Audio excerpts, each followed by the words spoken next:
La escritura para el mensaje de esta mañana es Génesis capítulo 24. Génesis capítulo 24. Si tiene su Biblia, le invito a abrirla en este pasaje, Génesis 24, para estudiar la palabra del Señor esta mañana.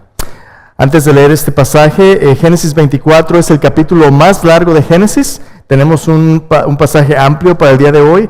No lo vamos a alcanzar a leer todo, cada versículo, pero los versículos que no cubramos, yo le animo a leerlos en casa porque esta es la palabra de Dios y no hay nada mejor que escuchar lo que Dios dice directamente en su palabra. Léala, reflexiónela, medítela para que pueda obedecerla y que pueda nutrirle con la vida misma de Dios. Génesis 24, un pasaje extenso, pero un pasaje tan apropiado, especialmente en el contexto donde estamos, en el tiempo donde estamos.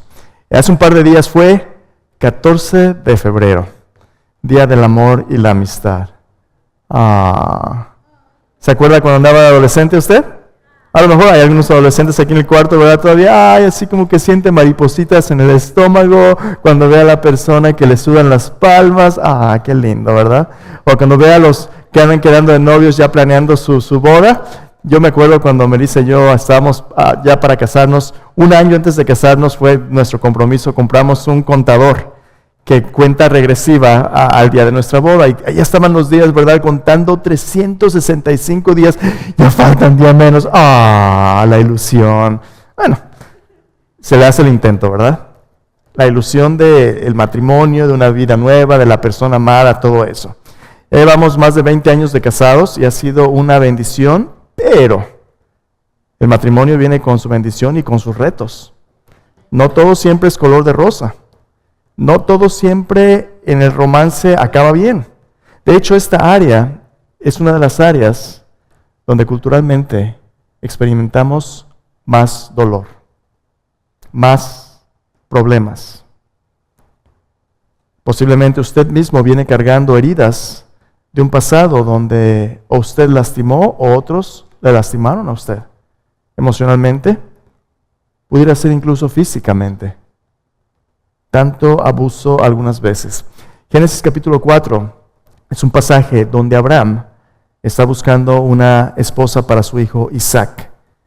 Ahora, importante en el contexto, en el capítulo 25, versículo 20, se nos dice que el muchachito para el cual está buscando esposa tiene 40 años.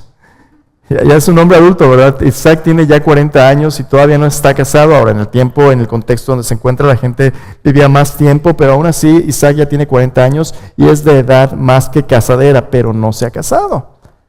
Y algunas veces cuando ya pasa el tiempo a los solteros les dicen que se les está pasando ¿qué? El tren, ¿verdad? Se está pasando el tren y pues ya vas de retraso y algo está pasando. ¿Y qué pasó? Isaac vive en una cultura donde la inmoralidad era algo que era el estilo de vida de los cananeos. Y en este pasaje de Génesis 24, Dios nos da un vistazo en la formación espiritual no solamente de Isaac, sino en la centralidad de su vida, en el cumplimiento del plan redentor de Dios. Mire, antes de ver lo que vamos a ver hoy en el capítulo 24, déjeme un poquito de perspectiva panorámica. En nuestro desarrollo espiritual, para escoger la vida que Dios quiere que escojamos, para vivir el plan redentor de Dios, pasamos por un proceso de madurez. Un proceso que, como Pablo dice en 1 Corintios 13, depende de 3 áreas bien importantes en nuestra vida. Dice Pablo en 1 Corintios 13, dice, ahora permanecen la fe, la esperanza y el amor. Estos 3, pero el mayor de ellos es el amor. Todos nosotros comenzamos nuestra relación con Dios en fe. Dios viene a nuestro encuentro, nos da su palabra, nos habla acerca de su reino y nos toca a nosotros decidir cómo responder a Él. Si respondemos en fe, empezamos a caminar en sus promesas, confiando en su palabra, y Dios empieza a reconstruir nuestra vida. Pero eso va para largo. ¿Cuánto tiempo Jesús le pide a usted y a mí? ¿Cuánto tiempo nos pide que le sigamos? ¿Nomás los domingos? ¿Este próximo año? ¿De aquí al resto de nuestras vidas? Es un viaje que dura toda la vida, es de por vida, ¿verdad? El compromiso con Cristo de responder en fe es un compromiso de por vida. Y aquí viene lo interesante, que cuando las cosas empiezan a ser cada vez más largas, cuando el compromiso se empieza a alargar, Todas nuestras relaciones, todos los compromisos que valen la pena vivir, a veces la distancia los hace más difíciles. Por ejemplo, el matrimonio. Cuando usted está recién casado, usted no hace nada mal, ¿verdad? Todo está bien, el cuate es un patán, pero usted piensa que es un osito lindo. Está bien. Están recién casados, así debería de ser. Pero conforme va pasando el tiempo, ¿se acuerda usted cuando tuvo su primer pleito bien dado? Ya no es tan fácil. Y cuando los conflictos continúan, y cuando usted cambia físicamente, después de que tiene hijos, bueno, es que tú no eres con la que yo me casé. Entonces, ¿con quién te casaste, verdad? Empieza a ver cosas que hacen a larga distancia esa fidelidad un poquito más difícil. Y si los conflictos continúan, a veces las relaciones se sienten imposibles. Bueno, ¿qué pasa con Jesús? Cuando al principio venimos a Él porque sí nos ofrece vida eterna, se siente bien bonito, el gozo del Señor, todo esto, pero cuando Dios empieza a rascarle más profundamente nuestro corazón y empieza a tocar las partes más personales y más íntimas de nuestro ser, ahí donde tenemos en el corazón guardados los secretos que no queremos que nadie sepa, y Jesús dice, yo sí sé, yo soy el que examino la mente y el corazón. Cuando Dios empieza a rascar las partes más personales de nuestro ser y Dios dice, entrégamelo. Y tú dices, no, Señor, pero entrégamelo. Empieza ya a haber luchas, ¿verdad? O cuando alguien nos decepciona en la iglesia, es que yo pensé que todos eran tan lindos, pero cuando empezamos a tener problemas, a largo plazo, nuestra fe necesita madurar y necesita crecer y necesita seguir dependiendo de Dios, y para eso es la esperanza. La esperanza, dice la Escritura, no avergüenza, porque el amor de Dios es derramado en nuestros corazones. La esperanza es esta espera paciente que permite que nuestro carácter madure y pueda seguir produciendo los frutos que Dios quiere. Nosotros todavía no somos los que debemos ser. Estamos en un proceso que la Biblia llama santificación. Apartarnos del mundo para vivir para Dios. Y este proceso de santificación es precisamente de lo que se trata la esperanza. Cuando tú y yo hacemos espacio para Dios y esperamos en Dios para ver el cumplimiento de su palabra y no nos desesperamos, no le decimos simplemente sí a la carne para satisfacer nuestros deseos, no le decimos simplemente sí al mundo porque nos presiona, no le decimos simplemente sí a Satanás en las tentaciones, nomás porque nos las pone enfrente. Nuestro carácter crece y nuestro carácter aprobado demuestra que nos estamos pareciendo más cada día a Dios. ¿Y entonces qué? Esta esperanza a largo plazo nos permite madurar y descubrir la profundidad del amor de Dios. Que teniendo a Dios no nos falta nada y que Él es realmente el que nuestro corazón desesperadamente necesita. El verdadero amor es el amor de Dios. Un amor fiel, incondicional, puro, que se derrama en todas nuestras relaciones, nuestro matrimonio, nuestra familia, nuestros hijos. Pero no va a suceder si no aguantamos a largo plazo. Y a veces el problema es que tú y yo en la primera de cambios nos hacemos a un lado. Tiramos la toalla cuando está empezando a ponerse lo bueno. Dios nos dice, persevera, aguanta el peso de la jornada. Precisamente de eso se trata Génesis capítulo 24. Un hombre de 40 años, Dios nos va a contar su historia para ver cómo en las áreas más íntimas de nuestra vida, Dios está obrando para santificarnos. Y hoy vamos a hablar de cosas delicadas, vamos a hablar de cosas complicadas. Génesis 24, los primeros versículos, es uno de los pasajes más difíciles de interpretar del Antiguo Testamento, pero vamos a trabajar por ello, porque toda la Escritura es inspirada por Dios y es útil. Entonces vamos a ver de qué está hablando Dios aquí. Le invito a que vengan conmigo, Génesis capítulo 24. La pregunta que vamos a ver hoy es esta: ¿cómo es que la esperanza permite a los creyentes unirse a Dios en el cumplimiento de sus promesas en su plan redentor? ¿Cómo es que la esperanza nos permite unirnos a Dios en el cumplimiento de sus promesas en su plan redentor? En otras palabras, tú y yo somos parte de un plan más grande que nuestras propias necesidades o deseos. Nuestras vidas se interceptan con el plan majestuoso de redención de Dios. Y Dios quiere que a través de nosotros, nuestro Señor Jesucristo venga y traiga vida a otros. Pero ¿cómo nos va a conectar esta esperanza con Dios? De eso vamos a hablar hoy. Vamos a leer casi todo el pasaje, más o menos vamos a parar a la mitad del pasaje y vamos a ver cómo es que Dios nos usa a través de la esperanza para ser parte de su plan.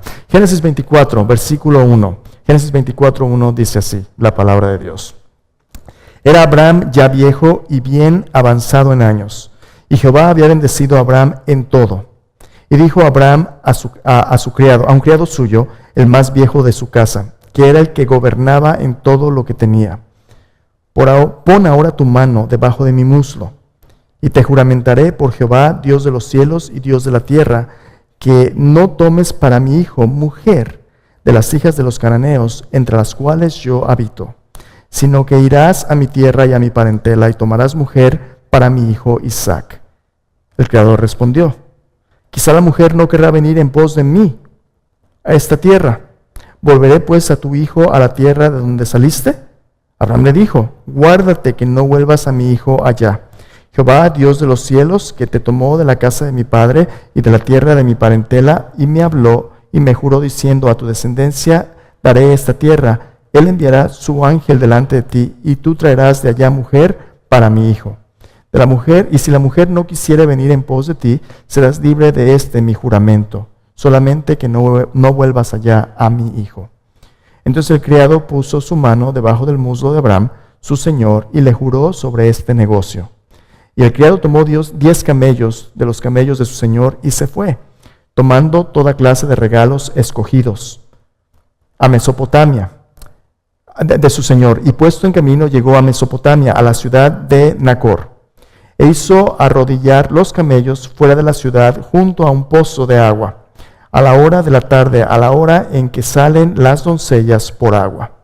Y dijo: oh Jehová, Dios de mi señor Abraham, dame, te ruego, el tener hoy un buen encuentro, y haz misericordia con mi señor Abraham. Aquí yo estoy junto a la fuente de agua, y las hijas de los varones de esta ciudad salen por agua. Sea pues que la doncella a quien yo dijere: baja tu cántaro, te ruego, para que yo beba, y ella respondiere: bebe, y también daré de beber a tus camellos, que sea esta la que tú has destinado para tu siervo Isaac. Y en esto conoceré que habrás hecho misericordia con mi señor. Aconteció que antes que él acabase de hablar, y aquí Rebeca, que había nacido a Betuel, hijo de Milca, mujer de Nacor, hermano de Abraham, la cual salía con su cántaro sobre su hombro. Y la doncella era de aspecto muy hermoso, virgen, a la que varón no había conocido, la cual descendió a la fuente y llenó su cántaro y se volvía. Entonces el criado corrió hacia ella y dijo: te ruego que me des a beber un poco de agua de tu cántaro. Ella respondió: bebe, señor mío.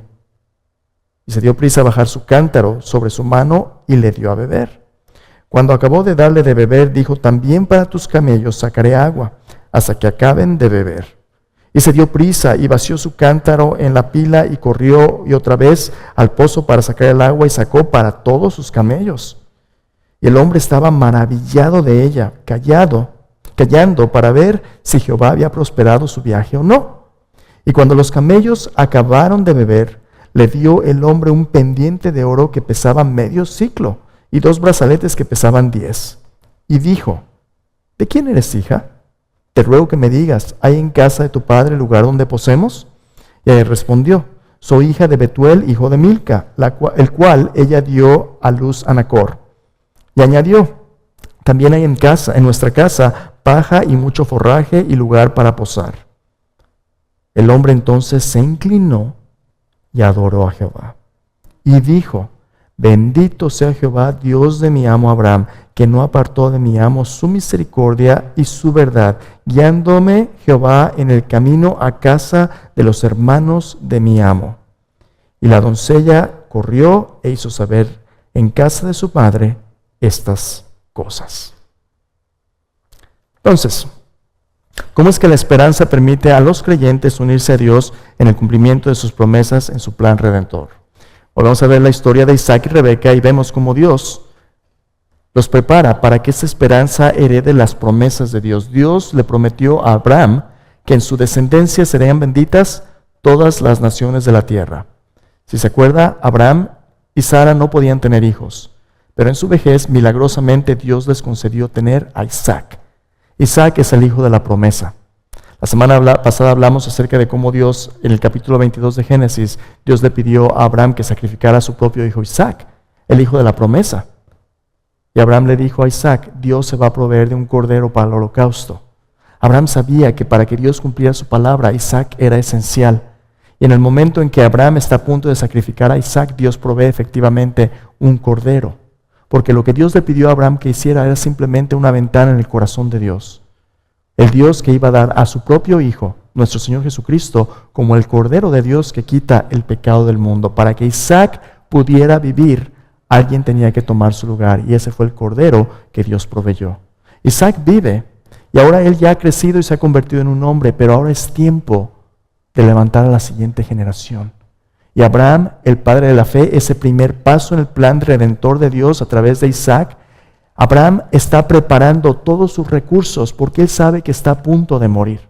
El capítulo 24 comienza diciendo, Abraham era ya viejo, lleno de días, Dios lo había bendecido en todo. Esas palabras son palabras de alguien que está llegando al fin de su vida. Después lo ve usted las mismas frases en la vida de Jacob.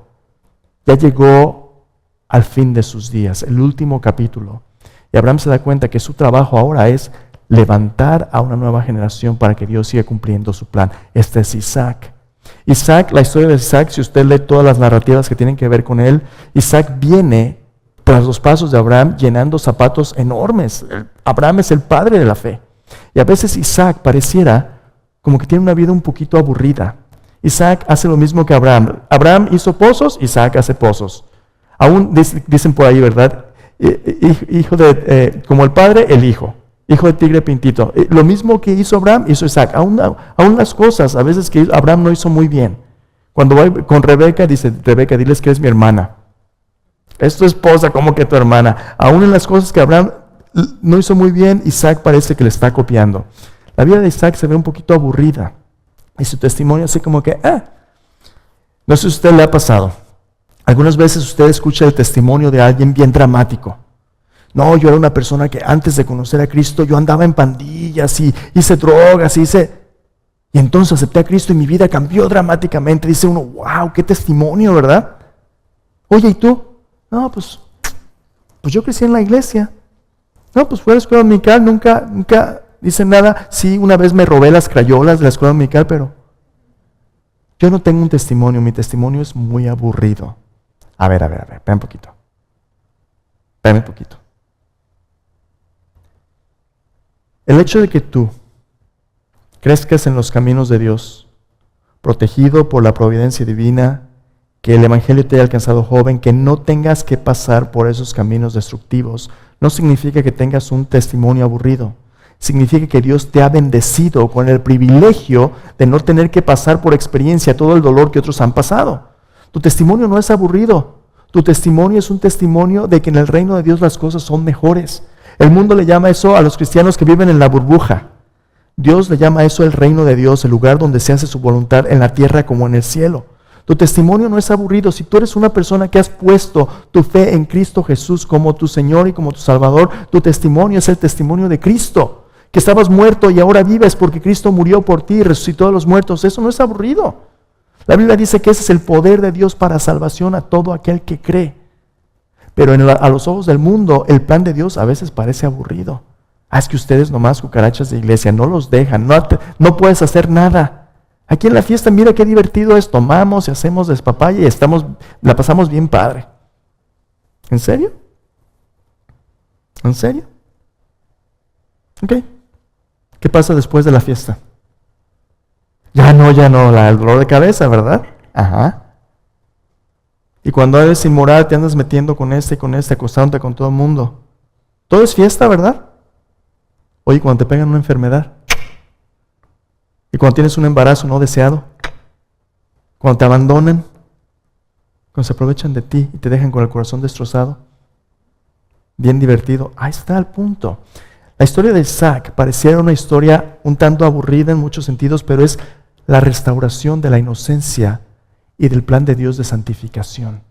Aunque Isaac tiene que esperarse 40 años y aunque su papá tenga que trabajar en esta comunidad de fe para preparar las provisiones, Isaac está dispuesto a vivir el plan de Dios, aunque su vida se vea un poquito aburrida a veces.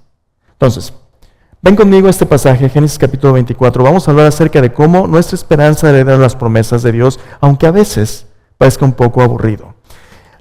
Dos cosas quiero compartirte hoy. Van a ser cosas bastante personales. Vamos a ver cómo la esperanza permite a los creyentes unirse a Dios en el cumplimiento de sus promesas y su plan redentor, haciendo dos cosas. La primera de ellas es esta. La esperanza nos aparta, nos santifica, nos aparta para vivir de acuerdo con los caminos de la palabra, no los caminos del mundo. A eso la Biblia le llama santificación. La palabra de Dios es la brújula que nos guía en el camino, es nuestra guía. Pero tú y yo tenemos que decidir si le vamos a creer o no, y cuando le creemos, si lo vamos a vivir o no, y eso va a tomar tiempo. Eso va a tomar obediencia a larga distancia. No es nada más una emoción momentánea, es una fidelidad constante. Ven conmigo ahí en el capítulo 24. Los primeros versículos que leímos, versículo 1 al versículo 6, son difíciles de interpretar. Son difíciles de interpretar porque Abraham está preparando sus recursos para que Isaac tenga lo necesario para que pueda vivir el plan de Dios.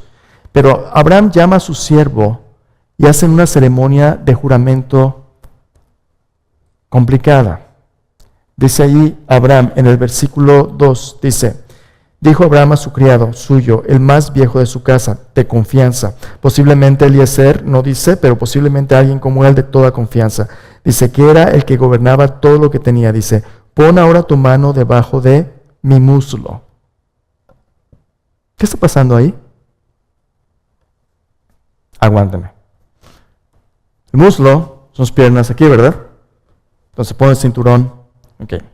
La traducción, los traductores están tratando de presentar esto de la manera más tersa posible. Pero lo que Abraham está diciendo a su siervo, la mayoría de los intérpretes están de acuerdo con ello, porque la palabra que se utiliza para decir debajo de mi muslo es la palabra para los genitales. Es la palabra de donde vienen sus descendientes.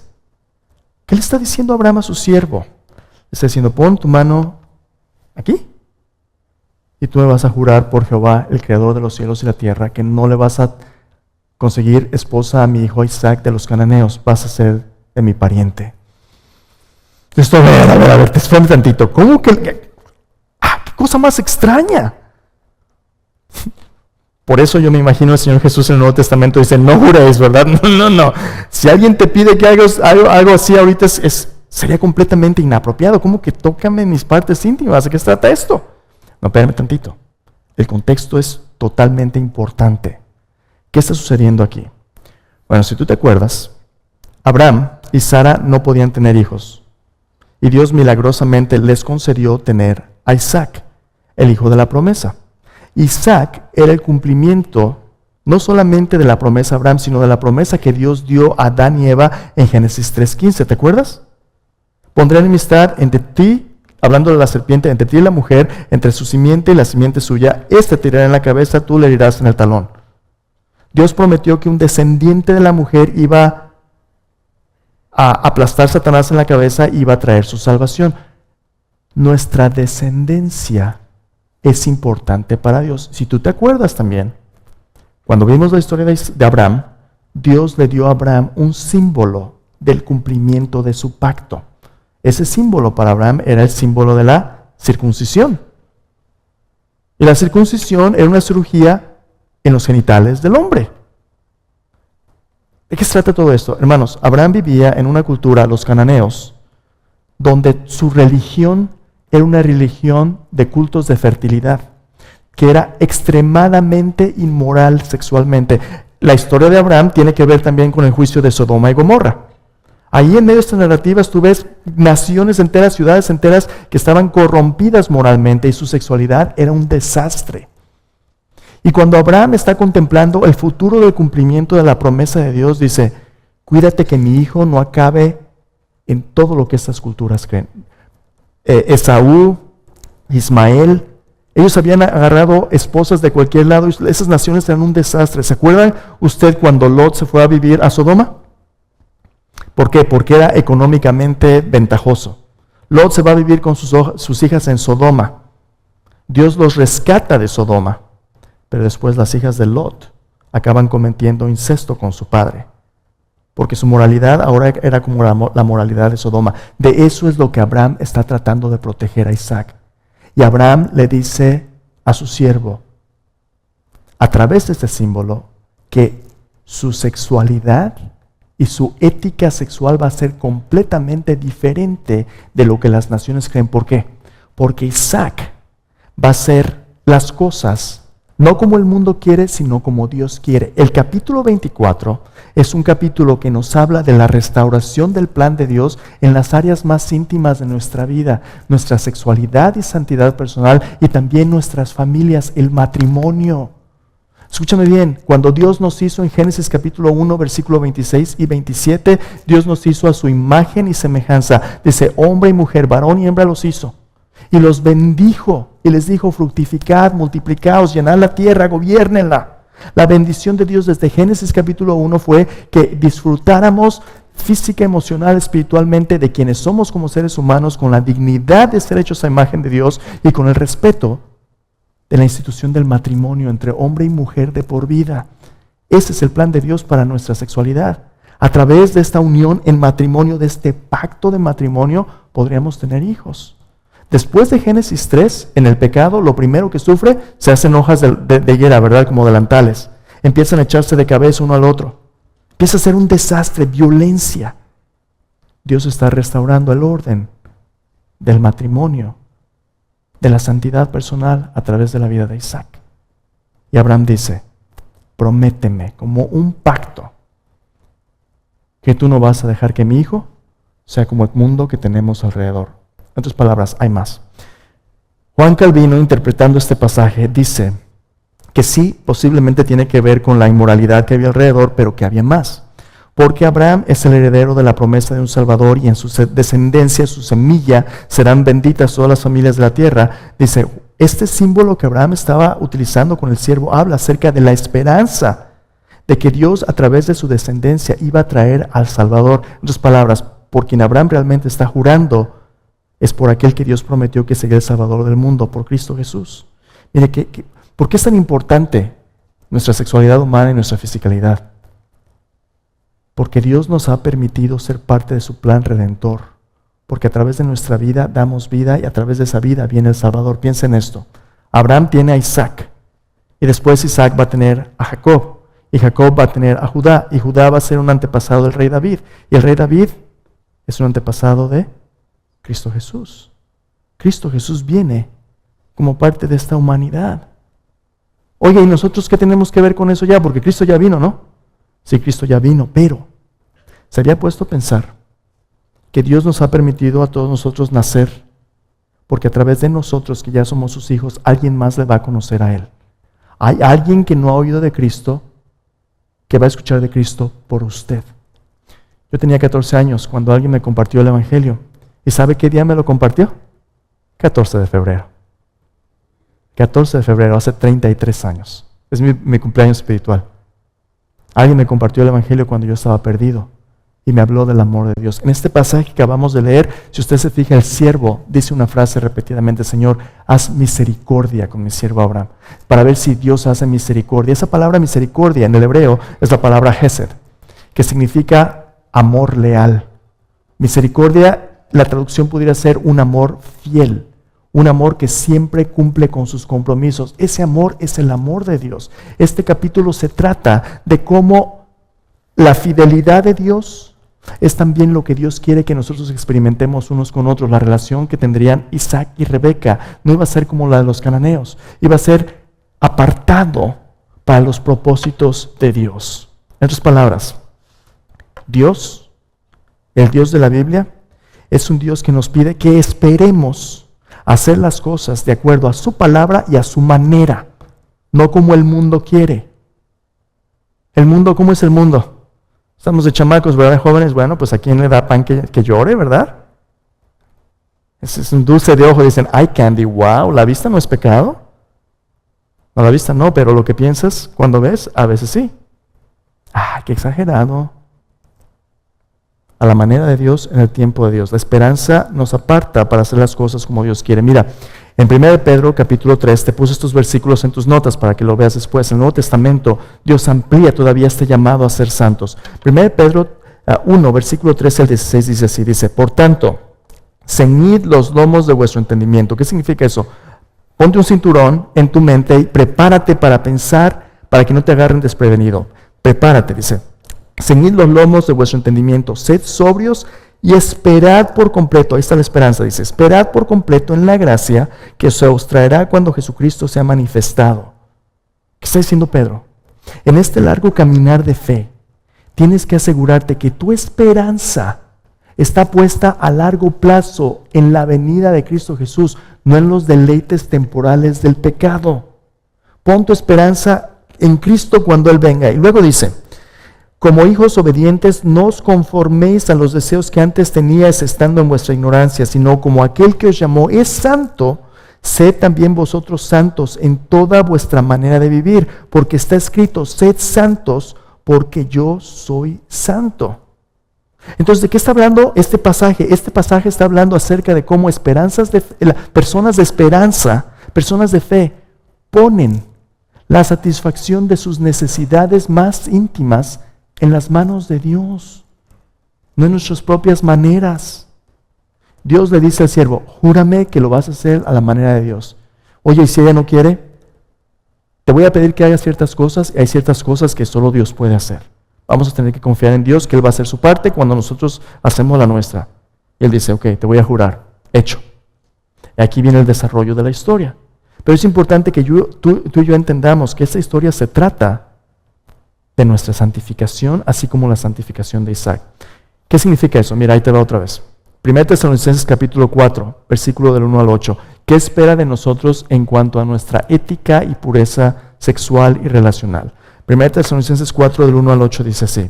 Por lo demás, hermanos, os rogamos y exhortamos en el Señor Jesús, que de la manera que aprendisteis de nosotros cómo os conviene conduciros y agradar a Dios, así abundéis más y más.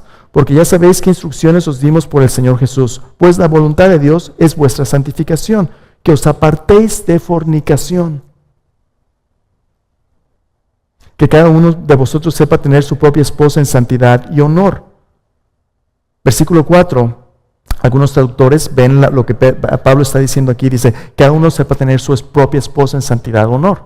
Otra posible traducción de este mismo pasaje, esa palabra traducida como esposa es la palabra vaso.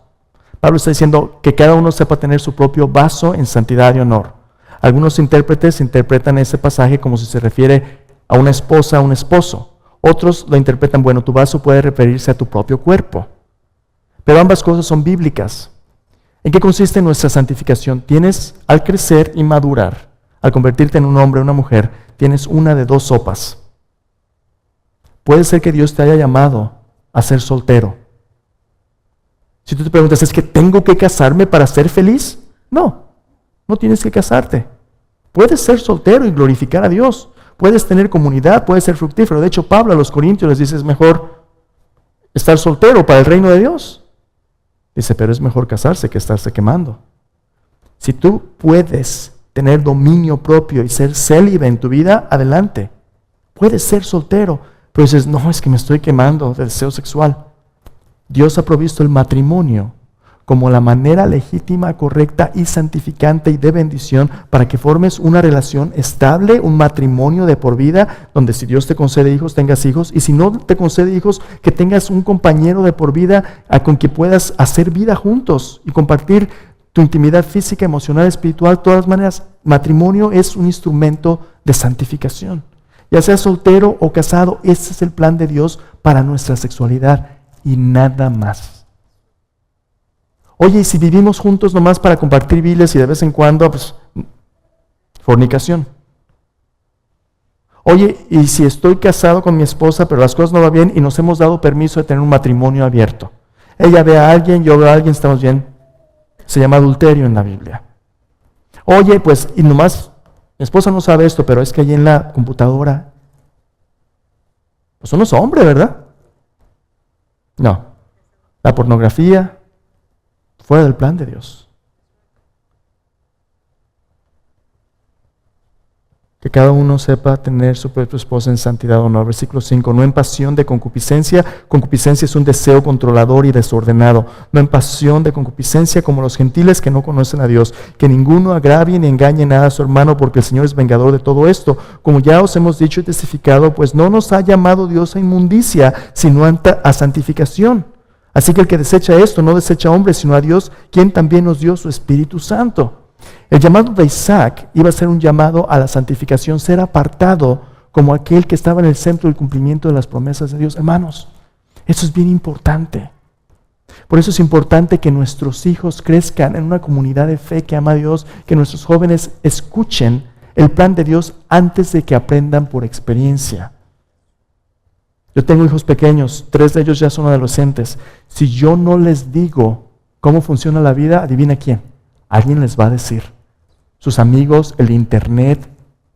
Pero quién como su padre y su madre. Lo que Abraham está haciendo, él se da cuenta que su hijo Isaac, Abraham es responsable de cómo levantar la siguiente generación. Si tú no has hablado con tus hijos, si eres papá, tienes hijos varones e hijas, y no tomas la iniciativa como padre de tener un plan con tu esposa para hablarles, alguien les va a decir. Y alguien posiblemente les va a decir en el contexto equivocado. Pregunta, ¿cuando aprendiste tú de cómo funciona la vida, te gustaría que fuera lo mismo para tus hijos? Algunos de nosotros tuvimos unas experiencias complicadas, ¿verdad? ¿Te gustaría que tus hijos pasaran por ese dolor? Entonces Dios dice, tienes que prepararlos. Para que no sean como los cananeos alrededor, tú tienes que ser proactivo y prepararlos. Entonces, el llamado de Dios es a la santificación y vamos a tener que confiar en nuestras necesidades más íntimas a la provisión de Dios. ¿Y cómo es que Dios provee? En este pasaje tuviste al siervo que es enviado y el siervo detrás de las cámaras. No sabemos ni cómo se llama, pero el siervo va en dependencia absoluta de lo que solamente Dios puede hacer. ¿Notaste? El siervo ora. Señor, permite que la joven. ¿Y qué está buscando el siervo? El siervo está dependiendo de Dios, pero es un hombre con discernimiento.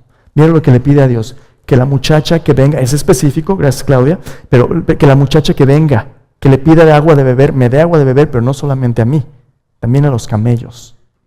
Bueno, es que los camellos se toman un vasito de agua o 2, ¿verdad? No. Esas bestias toman como desenfrenados. Y 10 de ellos, la chamaca que quisiera echarse ese trompo a la uña iba a trabajarle un rato. Pero ¿qué está viendo en Rebeca? No solamente la apariencia física, aunque era una muchacha muy guapa, era una muchacha servicial de carácter. Mira lo que el siervo está discerniendo, Señor. Solamente tú puedes dirigirme porque no sé ni exactamente bien a dónde voy. No había GPS, no había internet, no habían mandado un email antes. Ahí va. Más o menos sabe el lugar a donde va, pero no sabe todos los detalles. Señor, tú guíame. Y el Señor hace las conexiones, pide discernimiento y pone atención a la manera en que vive, pero todavía no sabe y está esperando.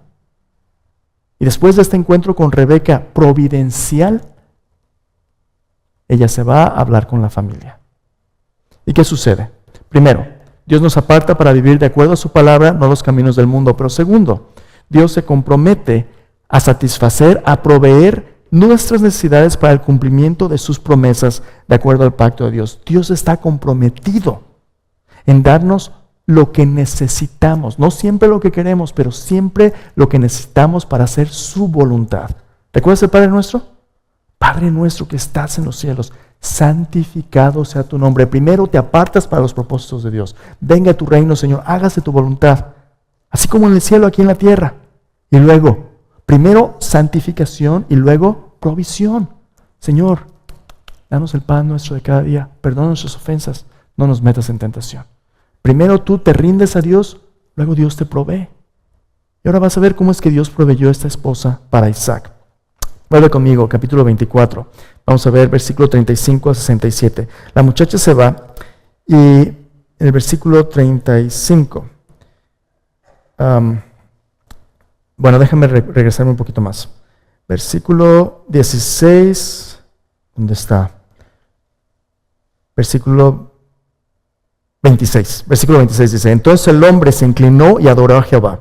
Y dijo: Bendito sea Jehová, Dios de mi señor Abraham, que no apartó de mi amo su misericordia y su verdad, guiándome Jehová en el camino a casa de los hermanos de mi amo. La doncella corrió e hizo saber en casa de su madre todas estas cosas. Rebeca tenía un hermano que se llamaba Labán, el cual corrió afuera hacia el hombre de la fuente. Cuando vio el pendiente y los brazaletes en las manos de su hermana, que decía: Así me habló aquel hombre, vino a él. y aquí que estaba en los camellos junto a la fuente, y le dijo: ven, bendito de Jehová, ¿por qué estás fuera? He preparado la casa y el lugar para los camellos. Entonces el hombre vino a casa de Labán, desató los camellos y les dio paja y forraje, y agua para lavar los pies de él y de los pies de los hombres que con él venían. Le pusieron delante de comer, mas él dijo: no comeré hasta que haya dado mi mensaje. Y él le dijo: habla. Versículo 34. Es el centro de todo el capítulo. Mira esas palabras justo en medio de este capítulo. Mira lo que dice el criado. Dice: yo soy criado de Abraham. ¿Qué significa realmente servir para Dios? ¿Te acuerdas cuando Juan el Bautista viene y le preguntan: ¿tú quién eres? ¿Eres el Cristo? No, yo no soy. ¿Eres el profeta? No, yo no soy. ¿Quién eres tú? Yo soy más que una voz en el desierto diciendo: preparen el camino del Señor. No sabemos ni siquiera cómo se llama el siervo, pero ¿quieres saber qué significa ser un siervo en los caminos de Dios? Significa que tú no buscas tu propia gloria. Significa que tú buscas que el plan de Dios sea hecho. Este siervo no sabemos ni cómo se llama, pero fielmente está orando y está trabajando detrás de las cámaras para que Dios haga lo que solo Dios puede hacer. Dice: yo simplemente soy un siervo de mi señor Abraham. Luego versículo 35 dice: Jehová ha bendecido mucho a mi amo, y él se ha engrandecido, y él ha dado ovejas y vacas, plata, oro, siervos, siervas, camellos y asnos. Abraham es rico. Dice: Sara, mujer de mi amo, dio luz en su vejez un solo hijo a mi señor, quien le ha dado a él todo cuanto tiene. Mi amo me hizo jurar diciendo: no tomarás para mi hijo mujer de las hijas de los cananeos en cuya tierra habito, sino que irás a la casa de mi padre y a mi parentela y tomarás mujer para mi hijo. Y yo dije: quizá la mujer no querrá seguirme. Entonces él me respondió: Jehová, en cuya presencia he andado, enviará su ángel contigo y prosperará tu camino, y tomarás para mi hijo mujer de mi familia y de la casa de mi padre. Entonces serás libre de mi juramento cuando hayas llegado a mi familia. Si no te la dieren, serás libre de mi juramento. A ver, espera un poquito. ¿Te fijas el énfasis? Mi tierra, mi parentela, no de los cananeos, todo esto. ¿Será diferente para nosotros hoy? Segunda de Corintios, capítulo 6, versículo 14. El apóstol Pablo nos dice, hablando a los creyentes, dice: no os unáis en yugo desigual con los incrédulos, pues qué compañerismo tiene la justicia con la injusticia, y qué concordia Cristo con Belial, qué compañerismo tiene el templo de Dios y los ídolos. Algunas veces nosotros, cuando estamos buscando esposo, esposa, pues que están tan guapas, están tan guapos, ¿verdad? Hay tantos. El único problema es que no es cristiano, pero se va a convertir. Éntrale para que veas.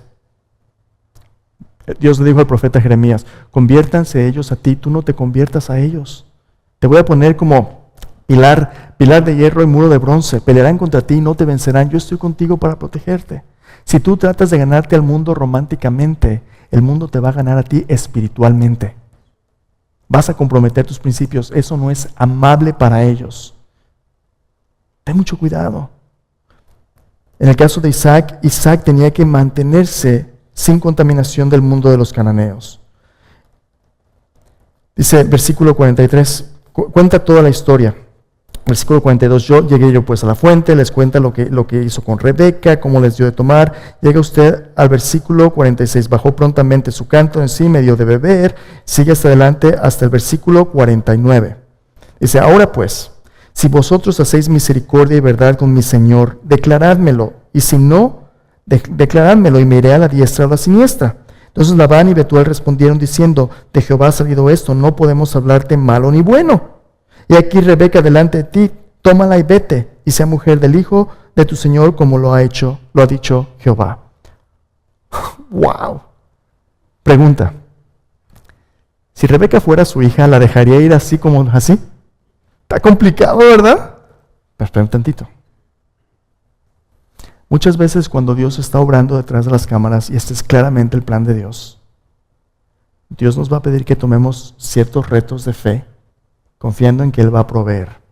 Yo me acuerdo cuando mi esposa y yo andábamos quedando de novios, Yo la conocí en México antes de venir aquí al seminario, en la iglesia donde yo servía como pastor de jóvenes. Y ella vino a visitar porque estaba quedando en la casa de una persona que era amiga mía de la iglesia. Vinieron un domingo que me tocó predicar. Y la vi desde que entró al servicio, se sentó en la parte de atrás. Muchachos, pongan mucha atención. Si usted es seguidor de Cristo Jesús, no hay mejor lugar para encontrar una esposa o un esposo que con la familia de Dios. Ponga atención a las visitas. Entonces, al final del servicio, ¿qué tiene que hacer uno con las visitas? Vaya, dé la bienvenida, ¿verdad? Salude, sea hospitalario. Si no está usted sentado ahí, no, pues aquí que me caiga del cielo. Puede que le caiga del cielo, pero no lo va a reconocer. Entonces, fui a saludar a la que ahora es mi esposa, la saludé. Hola, ¿cómo está?